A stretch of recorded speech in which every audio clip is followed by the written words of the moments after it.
Benim халық арасында Украинадан қайтқан бір егітіміз бар тендер. Оның келіп тілмер тұтырға ниеті бар. Будем бөлмейге, ихтирам еткенге оны, әлбетте біз должны уважать мнение человека, который вернулся по ранению с территории суда. Поэтому слово дадим, не перебивайте. Обязательно итабен.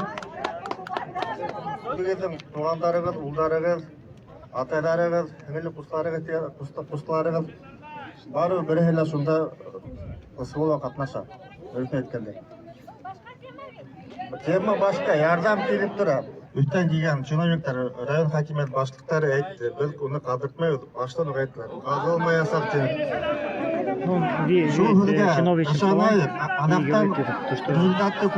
Вопрос хотят задать.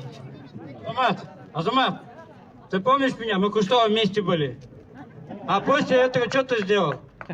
Ты основным свидетелем был Крымскалинской четверки. И за твои показания нам срок дали. Ты это хорошо помнишь?